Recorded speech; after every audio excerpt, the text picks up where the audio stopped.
Hi, it's Luke Chow at the Morpheus Clinic for Hypnosis in Toronto, Canada, where we make hypnosis make sense. This video is for the hypnotherapists or the would-be hypnotherapists, where I'm going to give you some top-of-my-head tips for marketing. I'm not really going to talk about how to advertise or where to advertise because all of that is kind of covered by other trainers and professionals. I'm going to talk specifically about marketing challenges that hypnotherapists face and which, let's say, dentists or chiropractors do not. So let's outline the current situation in pretty much every jurisdiction. In most places, including Ontario where I am, hypnotherapists are not regulated professionals. Unlike psychology, where you usually need a PhD, unlike psychotherapy, where there's master's programs, unlike naturopathic medicine, dentistry, optometry. We don't really have regulations, protected titles, or even four-year university level programs. We are an emerging profession, much like the earliest years of medicine or dentistry. That doesn't mean we won't grow up into a full-fledged, widely recognized profession. It just means at this current stage in human history, hypnotherapists are truthfully considered not to be regulated professionals, but to be members of, again, I say, an emerging profession. The lack of regulation means there is essentially no barrier to entry. Not even certification is required for someone to become a hypnotherapist. This is both good and bad. It means that if you're a high school graduate and you're a single mom and you don't have time to get a graduate degree, you could plausibly make an income doing hypnotherapy. This is bad because if you're not good at what you do, there really is no way to pull a license when the license doesn't exist. This is the current reality. Now, most clients recognize this reality. Just like they don't expect their yoga instructor or their aromatherapist or their ski instructor to have a 4-year degree in those subjects, most people, at least among my clients, seem to understand that it's not a regulated profession, and the rule of caveat emptor, let the buyer beware, applies. One tip I'll give you is that if you promote yourself or you act like you're a regulated professional, if you act like your membership organizations are legally equivalent to the government mandated registrations of other professionals, your clients on the whole can see through it, and it's not a good look. Hypnotherapy, in my view, is an awesome profession as it is, without bells and whistles.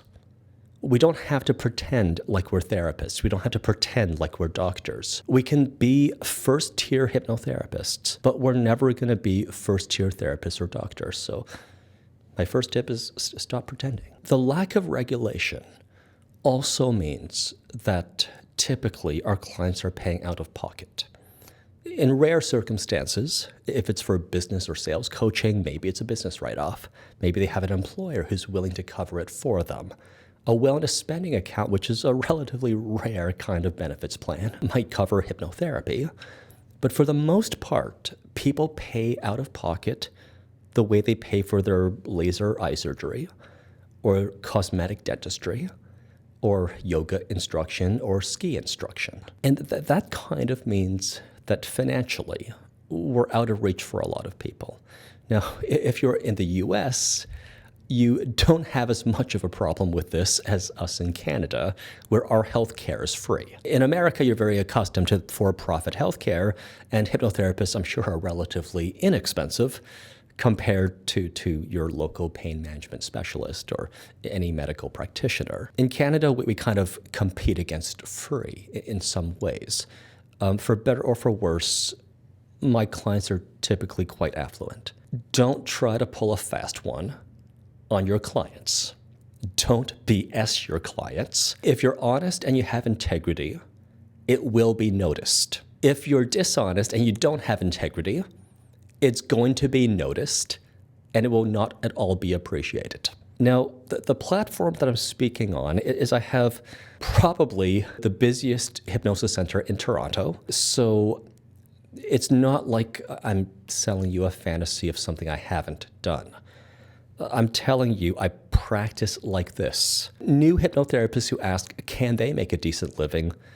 Well, I'm very honest to say it took me about 15 years before I made more than about $50,000 a year. So there were many years when I made about $30,000. I had a year when I made negative $40,000 just because I refused to fire anyone. This is a business, for better or for worse.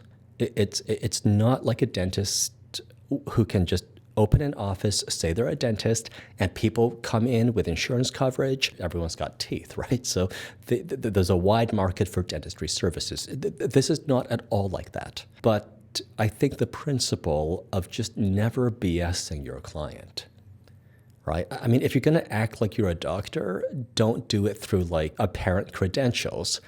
Do it through ethics and integrity and putting truth before profit. I'm going to somewhat shift gears to talk about pricing and just kind of hearing my clients' reports from other places that they go to. I know that different practices have vastly different pricing strategies. But we can't get around the fact that in whatever city you're in, the cost of living is going to be above a certain bare minimum. Your landlord's not going to give you a discount just because you're a hypnotherapist. So every hypnosis practice must make a certain amount of money just to stay alive. And there are different ways to get enough money. The model I subscribe to is to see a larger number of clients and not to charge bottom of the barrel rates, but to charge mid-high level rates. I'm not sure I'm the most expensive in Toronto. I wouldn't be surprised if I were or if I weren't. But because my clients are discerning and they're educated, they kind of understand that just like they won't hire the cheapest laser eye surgeon or dentist or lawyer, and they'd much rather care about a like-minded person who puts good ideas in their head. Price is not at the top of the priority list. There's much to be said for charging mid to high prices as opposed to low to mid prices. I'm not sure I'm ever really going to end up charging the most because I don't really want to only serve affluent people, though I end up doing so. I am within reach for City of Toronto workers and nurses and teachers and so on. So I want that to happen. Now, the most common question you're going to get over the phone is, how much does this cost? Sometimes phrased as, what is your hourly rate or what is your rate? And how many sessions am I going to need? So in their head, they're going to do the math, right? In my view, the clients treating me almost like I'm a counselor or a therapist who's going to have an hourly rate, as opposed to analogous to a dentist or a surgeon who is not going to charge their patients an hourly rate, but a per procedure rate. For the long timelines that counseling and therapy are done on, per hour rates might make sense. But, I mean, a dentist is going to stay with you until the procedure's done. They're not going to cut you off after 50 minutes. A surgeon's not going to walk away if the procedure's not done. I'm also not going to leave the client if I haven't said what I had to say and then wrapped up the session neatly. So our practice here is we book 30 minutes between appointments so that if everything goes smoothly, we wrap up after a 60-minute hour. And in the many situations where online sessions could go awry, or even in office sessions, maybe they have a lot of questions, well, then we can still accommodate the client. And people do pay for this privilege, but they're willing to pay for the privilege. And in my estimation, it's better to charge a higher rate and then provide better service as a more relaxed and comfortable and secure practitioner than to charge a lower rate and then have a super stressed practitioner who's cramming in a lot of sessions. The analogy of hypnotherapy with surgical procedures or dental procedures, I think, is apt. If we do our job well, we don't see our clients again. This is a different kind of philosophy than, say, a counselor where sometimes they're despairing if they lose a client or if a client terminates after 5 sessions. Here we celebrate if after one session the client reports back that they're no longer afraid or they've stopped their bad habit. If after 2 or 3 sessions, regardless of how many I initially estimated, the client reports back that they're successful, it's something we're able to celebrate. It's true that hypnotherapy isn't really surgery and that the client very much does have involvement in their own change, but at least the billing practice of charging per session, regardless of whether it's 60 or 75 or 90 minutes, this seems to be both appreciated by the client and it makes sense on my side as a practitioner as well. You can consider that model. There's also the model where you charge a large amount of money, say $5,000 over a 12-month span, locked in through a contract. There's also the model where you charge it like $2,000 up front for a multi-hour session. I just recently heard. These pricing models do exist. It's your practice again. It's an emerging profession. My advice to you is to avoid the dollars per hour pigeonholing that clients sometimes want to put you into, because you're not a counselor, you're not a therapist. If you do your job well, it gets done quickly. And in my view, you should charge enough that if your client is done quickly, that you can celebrate with them without feeling insecure about your finances. One other effect of being a member of an unregulated profession is, as I'd mentioned, the rule of caveat emptor, let the buyer beware, applies. If I try to put up a mystique, as some hypnotherapy marketing instructors might advise you to, if you kind of make it mysterious and you don't give away the goods and you lack transparency, if we do it like that, I don't think that anyone has any reason to trust me. Now, you can kind of trust that your local doctor at least graduated from med school and hasn't had their license revoked. You can trust the same of your dentist. You cannot trust the same of your hypnotherapist. And most people will see this. It's the reality. So we should work with this reality. And that means that, well, we have this YouTube channel, for example, where you can hear me speak rather candidly. You can watch me do hypnosis unedited. You can do a few sample sessions at home. And all of this satisfies people who are willing to do a deep dive into you and how you think, and therefore what kind of ideas you might put inside their head. We also have initial consultations. I used to do them myself over about 30 minutes. Now it's over 1 hour with a member of my staff. And it's partly that they hear me talk about my practices and principles on video. It's partly a suggestibility assessment. And then it's partly also an intake. And beyond that, I spend another 30 minutes writing them a treatment plan where I outline the ideas I am to put inside their head so that they're able to make an informed decision. Now, I'm just going to be very upfront about this. The turning point, at least out of everything I've done in my business recently over the past few years, the turning point was when I started doing written treatment plans. When I was doing just 30-minute chatting conversations with new clients, we had a higher no-show rate for first sessions. We also had people dropping out earlier. And when I look backward, I don't really fault them for that, because the deal then was they just had to trust me. When I'm writing out a plan that in detail describes the ideas I'm to put inside their head, and it has an estimate of how many sessions it'll take to put that set of ideas in their head, given their suggestibility, they don't just have to trust me. There's not actually a contract, but there's at least an informal agreement that I'm going to abide by the plan that I wrote. Now, this is kind of unfair to you if you're a new practitioner, because it did take me quite some time before I was even able to say in writing what I'm going to put into someone's head 5 sessions down the line after meeting them for the first time, or indeed I'm just reading notes provided to me after my coordinator meets with them. If you have been in practice for a while, or if in the future you are in practice for a while, this degree of transparency is very much appreciated, at least by the educated, affluent clientele we serve here. Again, it's to demystify hypnosis. It's to dispense with the BS. It's not to suggest anything that you're not going to actually put in writing first. It's to act in ways where the client can self-assess, that they can trust you, as opposed to them just taking a leap of faith and trusting you. Again, we have this problem because we're in an emerging profession, and we're not like doctors or dentists or psychotherapists. Maybe in the future, there's going to be regulation and licensing and everything so that clients don't have to exercise caveat emptor, so that they can be assured of a certain bare minimum level of service and professionalism. Just walking into their neighborhood hypnosis office, it's just, that's not the reality.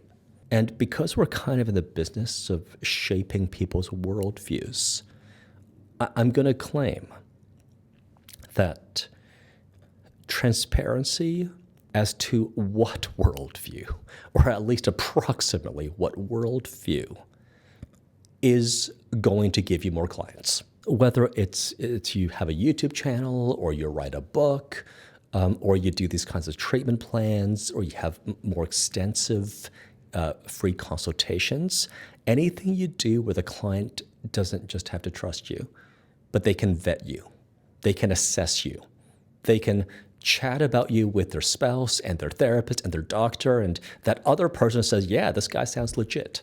Anything that you can do along those lines is really going to serve you.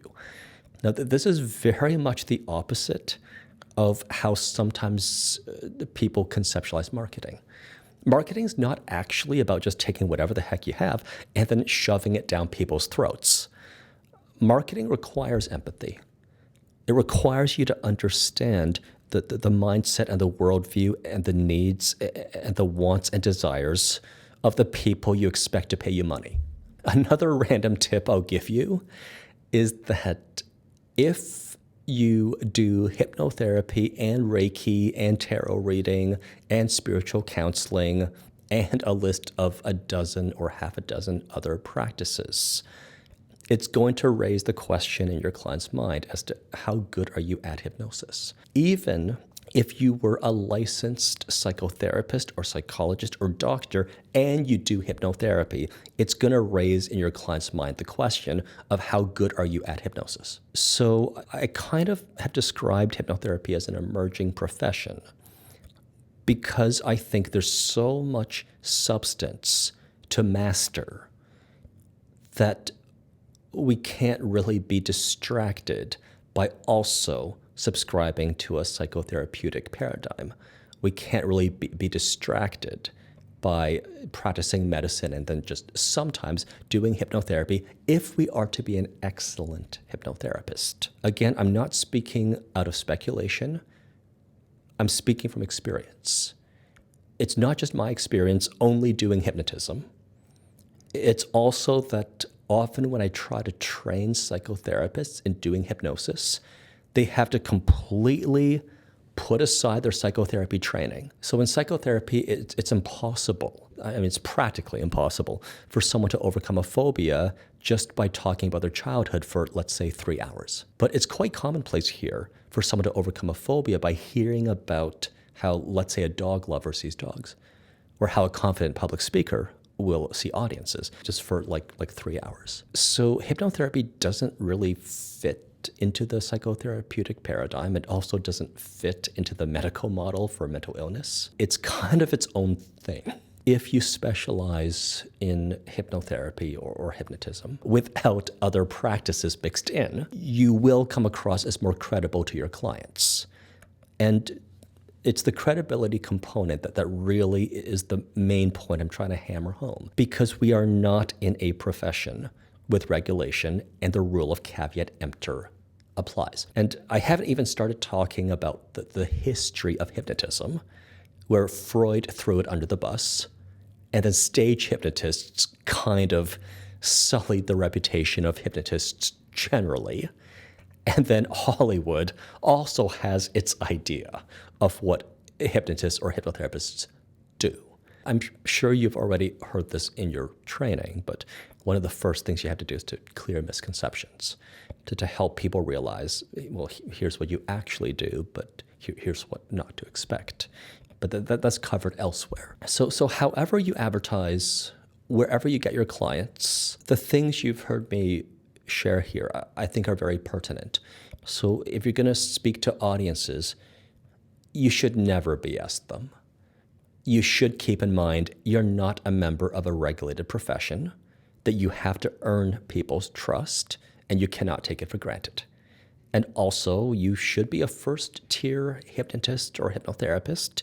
You shouldn't be a hypnotist or hypnotherapist acting like a regulated professional. And that's because it's the truth. For better or for worse, trustworthiness is, I think, where a lot of hypnotists make huge, glaring, gigantic errors. And I'm here to tell you that your clients are going to see way past that. I kind of started doing hypnotherapy when I was 23. I want to keep doing it for the rest of my working life anyway. And I think there is a possibility that we don't have to envy the other professions, that insurance companies actually cover our receipts. But we're not at that point yet. I think the way to get to that point is, in the absence of any regulation, to nonetheless uphold standards of ethics and integrity and honesty. So the attention you attract will reveal to those people you attract someone who is trustworthy, someone who's not going to BS them, someone who admits where they don't know or what they can't do. And that, I'll say from firsthand experience, will be noticed and appreciated.